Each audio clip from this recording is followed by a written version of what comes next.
여러분, 역사 기록하면 보통 뭐가 떠오르세요? 아마 승리한 왕, 위대한 장군, 이런 영웅들의 이야기 아닐까요? 근데 만약에요, 그 화려한 성공 뒤에 숨겨진 아주 인간적인 고뇌까지 그야말로 필터 하나 없이 그대로 기록된다면 어떨까요? 오늘 바로 그 이야기, 한 남자의 가장 내밀한 기록 속으로 한번 들어가 보려고 합니다. 자, 한번 상상해 보세요. 500년이나 가는 거대한 제국을 세운 창업자, 엄청난 비전을 가진 리더.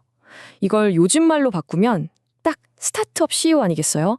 네, 오늘 이야기의 주인공은 바로 조선을 건국한 이성계입니다. 평생 전쟁에서 접은 적이 없는 장군, 그리고 한 나라를 디자인한 설계자였죠. 그를 오늘날의 혁신적인 창업가라고 생각해보면요. 그가 내렸던 결정 하나하나가 얼마나 무겁고 또 얼마나 대단했는지 확 와닿으실 거예요. 근데 말이죠. 그의 인생을 바꾼 가장 중요한 결정은 번쩍번쩍한 회의실에서 내려진 게 아니었습니다. 바로 이곳, 거친 역사의 한복판에서 내려졌죠. 자, 그럼 우리도 그 시간 속으로 한번 들어가 볼까요? 모든 것이 시작된 바로 그 순간으로요. 자, 첫 번째 이야기입니다. 바로 창업자의 딜레마. 모든 위대한 시작에는요, 정말 피말리는 선택의 순간이 있기 마련이잖아요. 과연 이성계는 어떤 거대한 딜레마에 빠졌던 걸까요? 때는 1388년으로 거슬러 올라갑니다. 전장에선 그야말로 무패 신화를 쓰던 이성계 장군에게 정말 말도 안 되는 명령이 하나 떨어져요. 당시 고려 왕이 요동을 정벌하라고 한 건데 이게 문제가 뭐냐면요. 한창 비가 억수같이 쏟아지는 장마철이었고 상대는 우리보다 훨씬 강한 군대였단 말이죠. 한마디로 가서 죽으라는 소리나 마찬가지였어요. 이성계는 딱 직감했죠. 아, 이건 아니다. 자, 여러분이 이성계라고 한번 생각해 보세요. 이건 뭐 이러지도 저러지도 못하는 상황이잖아요. 왕의 명령에 복종하자니 내 소중한 부하들이 다 죽게 생겼고 그렇다고 명령을 거부하자니 이건 왕에 대한 반역이 되니까요. 낡아빠진 명분을 따를 것인가 아니면 이 냉혹한 현실을 택할 것인가 그의 머릿속은 정말 복잡했을 겁니다. 결국 폭풍우가 몰아치는 강 위의 섬 위화도에서 그는 결단을 내립니다. 군대의 말머리를 돌려버리죠. 이건 그냥 후퇴하자 이게 아니었어요. 이건 그야말로 쿠데타의 시작이었습니다. 낡은 시대를 끝내고 새로운 나라를 열겠다는 역사의 방아쇠를 당긴 거죠. 정말 한 사람의 선택이 나라 전체의 운명을 바꿔버린 엄청난 순간이었습니다. 자, 여기서 두 번째 이야기로 넘어가 볼게요. 바로 역사에 깜빡이지 않는 눈입니다. 근데 여기서 진짜 신기한 게 있어요. 아니, 600년도 더 지난 옛날 사람이 무슨 생각을 했고 얼마나 고민했는지 우리가 어떻게 이렇게 속속들이 알 수 있는 걸까요? 무슨 타임머신이라도 있는 걸까요? 그 비밀은 바로 기록에 있습니다. 인류 역사상 가장 집요하고 가장 정직했다고 평가받는 기록 시스템이 바로 이 땅에 있었기 때문이죠. 그 주인공은 바로 여러분도 들어보셨을 겁니다. 조선왕조실록입니다. 유네스코 세계기록유산으로도 등재되어 있죠. 이게 그냥 옛날 이야기 책이 아니에요. 어떻게 보면 한 나라의 500년짜리 운영 매뉴얼이고 성공과 실패의 모든 데이터가 담겨있는 정말 어마어마한 빅데이터라고 할 수 있습니다. 그리고 이 엄청난 기록을 만든 사람들이 있었으니 바로 사관입니다. 말 그대로 왕의 그림자였어요. 24시간 내내 왕 옆에 딱 붙어서 왕이 하는 말, 행동, 심지어 표정 하나까지 전부 다 기록한 거죠. 진지하게 국정을 논의할 때는 물론이고 농담을 하거나 심지어 혼잣말을 하는 것까지 이 사관들의 붓끝은 정말 그 무엇도 피해갈 수 없었습니다. 이 기록 방식이 또 정말 기가 막힙니다. 일단 사관들이 매일매일 왕의 모든 걸 사초라는 비밀 노트에 적어요. 이건 왕도 절대 못 봐요. 그리고 왕이 세상을 떠나고 나면 그제야 이 사초들을 다 모아서 공식 기록인 실록을 만드는 거죠. 근데 여기서 끝이 아니에요.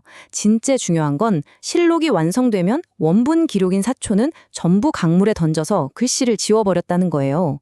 이걸 세초라고 하는데요. 왜 이렇게까지 했을까요? 바로 기록의 객관성과 사관의 목숨을 지키기 위해서였죠.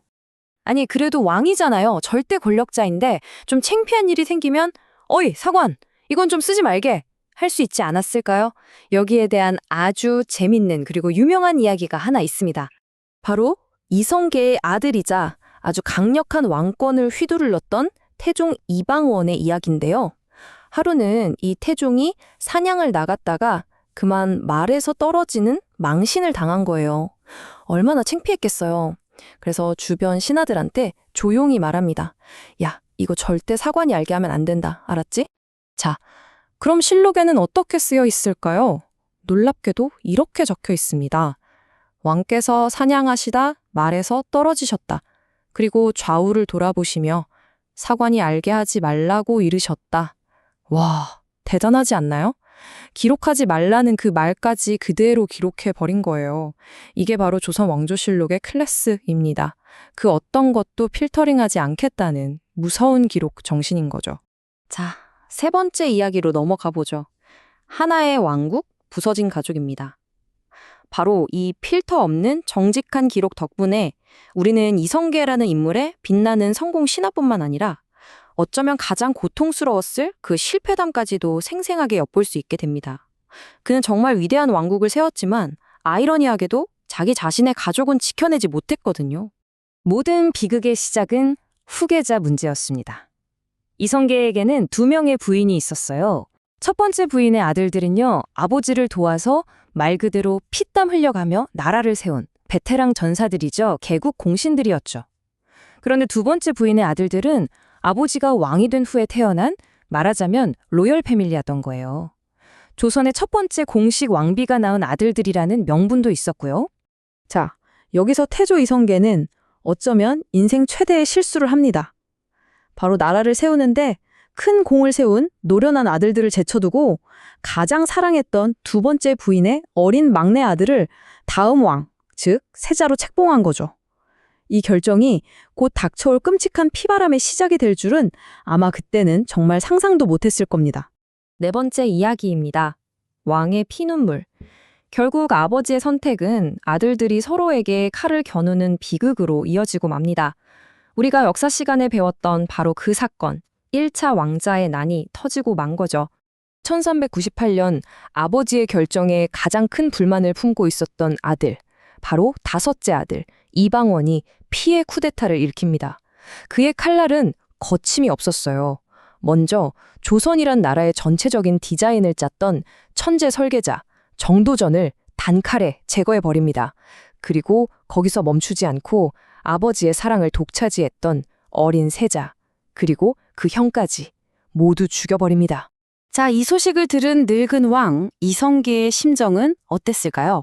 평생을 전쟁터에서 살아온 백전노장이었지만 아들이 형제를 죽였다는 이 소식만큼은 견딜 수가 없었을 겁니다. 실록은 아주 짧고 건조하게 기록하고 있어요. 그가 이 소식을 듣고 그저 비통하게 울부짖었다고요. 이 충격은요, 위대한 왕의 몸과 마음을 완전히 무너뜨렸습니다. 실록을 보면 이 사건 이후에 태조가 화병을 얻고 결국 중풍으로 쓰러졌다고 나와요. 화병 아시죠? 분노와 슬픔이 쌓여서 생기는 병. 한 나라를 세운 위대한 창업자가 아니라 자식들에게 배신당하고 모든 걸 잃은 한 아버지가 그렇게 서서히 무너져 내리고 있었던 겁니다. 자, 이제 마지막 이야기입니다. 518년의 유산 잉크로 쓰이다. 다시 한번 이 모든 이야기를 우리에게 전해준 기록의 가치에 대해 생각해 볼 시간입니다. 518년. 이 숫자가 뭔지 아세요? 바로 조선이라는 왕조가 이 땅에 존재했던 시간입니다. 그리고 조선왕조실록은요, 이 500년이 넘는 기나긴 세월을 정말 단 하루도 빠짐없이 쉼없이 기록해낸 결과물인 거죠. 그래서 이 실록 안에는요, 단순히 왕들의 비극적인 이야기만 있는 게 아니에요. 정치적인 논쟁은 기본이고요. 어느 지역에 지진이 나고 어느 해에 가뭄이 들었는지 같은 자연재해 기록, 또 의학이 어떻게 발전했는지, 당대의 문화는 어땠는지, 평범한 일상의 세세한 부분까지 말 그대로 그 시대 전체를 담아놓은 거대한 타임캡슐인 셈이죠. 자, 이 위대한 기록은 마지막으로 우리에게 이런 질문을 던지는 것 같습니다. 만약 오늘 여러분 곁에 사관이 있어서 여러분의 하루를 하나도 빠짐없이 기록한다면 과연 어떤 이야기가 쓰이게 될까요? 어쩌면 역사라는 건 저 멀리 칙 속에 있는 게 아니라 바로 지금 우리가 살아가는 이 순간, 이 하루하루가 모여 만들어지는 건 아닐까요?